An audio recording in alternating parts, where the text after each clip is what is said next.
Director of this film Srinivas గారు మాట్లాడతారు ఇప్పుడు. అందరికీ నమస్కారం. ఎలా మొదలుపెట్టి పొద్దున్నే ఫోన్ చేసి మరీ చెప్పాడు ప్రభాకర్, డార్లింగ్ మొత్తం పాజిటివ్గా ఉండాలి. So attitude star, already star అయిపోయాడు. ఇది ఏంటంటే మనం ఒక సినిమా చేయాలనుకున్నప్పుడు ప్రొడ్యూసర్ డైరెక్టర్ని నమ్మినప్పుడు కొన్ని విషయాలు భయంగా ఉంటాయి. ఏంటంటే ఒక హీరోయిన్, ఒక మ్యూజిక్ ఇంపార్టెంట్, అండ్ కెమెరా, ఇలాంటివన్నీ మనం ఫస్ట్ తీసుకొని ఛాన్స్ తీసుకున్నప్పుడు వాళ్ళు ఆల్రెడీ ఎస్టాబ్లిష్డ్ అయితే పర్వాలేదు, కానీ కొంచెం కొత్తగా ఉన్నప్పుడు మనం నిర్ణయం తీసుకున్నప్పుడు అది ఏమాత్రం తేడా కొట్టినా అది మూవీ మీద పడుతుంది, ఆ భయం మనకు ఉంటుంది. సో నేను తీసుకున్న నిర్ణయాలు ఫస్ట్ రాగానే, డార్లింగ్ ఇట్లా మ్యూజిక్ నువ్వు ఫస్ట్ నీ చాయిస్ నువ్వు చూడు అని చెప్పి, నాకెవరైనా తెలుసుంటే మ్యూజిక్ అది నీకు దగ్గరికి పంపిస్తా, బట్ నువ్వు నీ చాయిస్, నువ్వు వద్దంటే పక్క పెడదాం. ఇట్లా తను నాకు ఒక ఇది ఇచ్చాడు. దాంట్లోంచే వచ్చినవాడు అశ్విన్, తెలుగు అబ్బాయి, అక్కడ చెన్నైలో సెటిల్ అయ్యాడు. Darling thank you so much. నా ఈ నమ్మకం ఏమాత్రం తేడా వచ్చినా మీరందరూ ఈ ఎంటర్టైన్మెంట్ మిస్ అయ్యేవాళ్ళు. ఈ సాంగ్స్ ఇలా వచ్చేవి కావు, 100% డైరెక్టర్కి ఆ పేరు వస్తుంది. సో ఆ నమ్మకాన్ని 100కి 100% నువ్వు నిలబెట్టావు. Thank you so much. అలాగే అష్కర్ కెమెరా, అష్కర్ కూడా చాలా బాగా చేశాడు, మీరు చూశారు. అలాగే హీరోయిన్ తనను కూడా ముందు కాస్త షూట్ చేసి చూపించి, మళ్ళీ ఆ పాత వీడియో ఏదో కొంచెం ఇదిగా ఉంటే మళ్ళీ తీసి చూపించిన తర్వాత ఆ అమ్మాయిని చూసి తను ఓకే చేశాడు. ఇలా ఇద్దరం అనుకొని అన్నీ గొడవపడి తిట్టుకొని కొట్టుకొని ఏ విషయాల్లో ఎంత పడ్డా ఆ ప్రాజెక్ట్ కోసమే పనిచేసాం. ఆ ప్రాజెక్ట్ ఇలా రావడానికి నేను ఎంత పర్సెంటో నాకు మళ్ళీ డబుల్గా ప్రభాకర్ కష్టపడ్డాడు. ఈరోజు కూడా 2 గంటలకే ఇక్కడికి వచ్చి ఇదంతా చూసుకుంటా ఉన్నాడు. డార్లింగ్ నువ్వు ఒక మాట అన్నావు ఫంక్షన్లో, ఏంటది, నేను డైరెక్టర్కి రుణపడి ఉంటాను అని. తప్పు డార్లింగ్ ఆ మాట. ఎందుకంటే ఇటు 10 అడుగులు ముందుకేస్తే ఇక్కడ కెమెరామెన్లు దొరుకుతారు, హీరోలు దొరుకుతారు, డైరెక్టర్లు దొరుకుతారు, రైటర్స్ దొరుకుతారు. కానీ నేను ఇక్కడి నుంచి 100 అడుగులు వేసినా కూడా ప్రొడ్యూసర్ అనేవాడు దొరకడు. సో నువ్వు ప్రేమించి సినిమా తీసావు డార్లింగ్. ప్రతి టెక్నీషియన్, ఈ సినిమాకే కాదు ఏ సినిమాకైనా ప్రొడ్యూసరే ఇంపార్టెంట్. ఆయనకే మేము అందరం రుణపడి ఉంటాం. విత్ ఏ హీరో నాకు సినిమా ఇవ్వకపోయినా పర్లేదు, ఇది వాస్తవం కూడా, నేను మొహమాటం లేకుండా చెప్తున్నా. So thank you so much darling.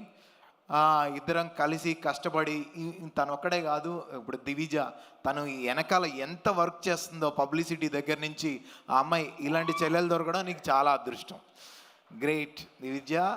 అలాగే వాళ్ళ అమ్మగారు, వాళ్ళ అమ్మ అసలు నాకు మదర్ క్యారెక్టర్. నేను అప్పటి నుంచి అది చెప్తాను, ఏమండి ఇండస్ట్రీకి దొరికిన మదర్ అండి మీ అబ్బాయికి కాదు, మీరు ఇండస్ట్రీకే దొరికిన మదర్ మీరు అని చెప్తుంటాను ఆవిడ నవ్వుతుంటేనే. 100% అలా కలిసి కష్టపడ్డాం. మ్యూజిక్ దగ్గర నుంచి, కెమెరా దగ్గర నుంచి, ఫ్రెండ్స్ క్యారెక్టర్లు కూడా వీళ్ళందరినీ సెలెక్ట్ చేసినప్పుడు ఆ ప్రణయ్ గాడి కోసం ఒకరోజు కూడా ఆగాం. సో వీళ్ళందరూ కరెక్ట్గా అంటే 100కి 100% అక్కడ ఇచ్చారు. మేము తరపు నిర్ణయం తీసుకోలేదని వాళ్ళ పిల్లల పర్ఫార్మెన్స్ కానీ, ఈ టెక్నీషియన్లు అందరూ చేసిన దాన్ని బట్టి మేము చాలా హ్యాపీగా ఫీల్ అయ్యాం. నాకు ప్రభాకర్కి ఒక్క దగ్గరే వచ్చేది, డబ్బులు కొంచెం చూసుకో డార్లింగ్ లేదు, నా బిడ్డ లైఫ్ అని దూకేవాడు. కొంత వేస్టేజ్ కూడా అయింది, అయినా తను లెక్క చేయలేదు. ఎందుకంటే డబ్బులు ఎక్కువ ఉన్న వాళ్ళు అయితే ఎంత ఖర్చు పెట్టినా మనకు బాధ ఉండదు, బట్ తను ప్రతి రూపాయికి ఎంత ఫేస్ చేస్తున్నాడని నేను చూసేవాడిని కాబట్టి. సో తను ఏం ఆలోచించకుండా తన కోసం కష్టపడ్డాడు. తను అలాగే తన సినిమా, ఇప్పుడు ఇందాక మీరు సాంగ్ చూశారు కదా, ఆ అమ్మాయి బయట కొంచెం ఇటు రాకపోతే ఆ బ్లోయర్ పట్టుకొని కొట్టి అసిస్టెంట్ సరిగా కొట్టట్లేదు, చంద్రహాస్ వచ్చి కింద పడుకొని కొట్టాడు అది బ్లోయర్. అలా తను అన్నీ ఇన్వాల్వ్ అయ్యి, ఇది నా సినిమా, ఇది నేను చేయాలి, అన్ని పనులు అందరూ అలాగే పనిచేశారు ఈ సినిమాకి. అలాగే మా డైరెక్షన్ డిపార్ట్మెంట్ ఆల్ టీమ్, ఒకసారి రండి అమ్మా. డైరెక్షన్ డిపార్ట్మెంట్ శ్యామ్, విష్ణు, సురేష్, అందరు రండి, ఫాస్ట్, టైం లేదు. సో వీళ్ళందరూ కూడా సినిమాకి ఇది మా సినిమా అని చెప్పి పనిచేశారు. థ్యాంక్ యూ సో మచ్ రా.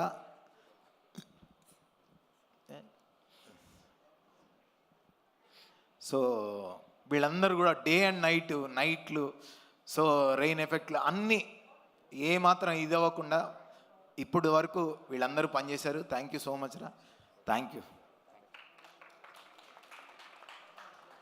సో ఈ సినిమాకి మర్చిపోయిన స్పెషల్ గెస్ట్ ఆర్జీవి గారు, దామోదర్ గారు, వీళ్ళందరికీ thank you so much. RGV గారు నా అంతకుముందు అందగాడు సినిమాకు కూడా ట్వీట్ చేశారు, అనుకోకుండా మళ్ళీ ఈ సినిమా కూడా ఆయన ఎంటర్ అయ్యారు. మనం అనుకుంటుంటాం కొన్ని వందల వేల సంవత్సరాల కిందట ఈ భూమి మీద డైనోసార్స్ అనేవి ఉండేవంట, ఇక్కడ తిరిగాయంట ఈ నేల మీద అని.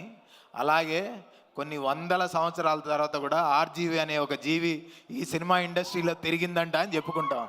థ్యాంక్ యూ సార్, ఎందుకంటే మీ ఫుట్ ప్రింట్స్ కంపల్సరీగా ఉంటాయి సార్. కొన్ని విషయాల్లో మేము విభేదించినా కూడా మిగతా విషయాల్లో, సినిమా విషయాల్లో 100% మీతో ఉంటాం sir. Thank you so much darling. ఇంకెవరినైనా ఏమైనా నేను మర్చిపోయానేమో నాకు తెలీదు, ఇది ఒక పండగలా జరిగింది మీరందరి వల్లే. సో థ్యాంక్ యూ, మీకు కూడా థ్యాంక్ యూ సో మచ్. ఎవరినైనా మర్చిపోయి ఉంటే ఐఎమ్ వెరీ సారీ. అలాగే వచ్చిన గెస్టులందరికీ కూడా పిలవగానే అందరూ వచ్చినందుకు థ్యాంక్ యూ సో మచ్. అలాగే విజయ్ ఎక్కడున్నాడో తెలియదు, executive producer, day and night so ఈ సినిమా కోసం కష్టపడ్డాడు. Thank you so much. అలాగే నాకు తెలీదు, జై మీడియా ఫ్యాక్టరీ వాళ్ళకు కూడా ప్రత్యేక కృతజ్ఞతలు తెలియజేస్తున్నాం. Thank you so much. Thank you Srinivas garu, thank you so much and wish you good luck.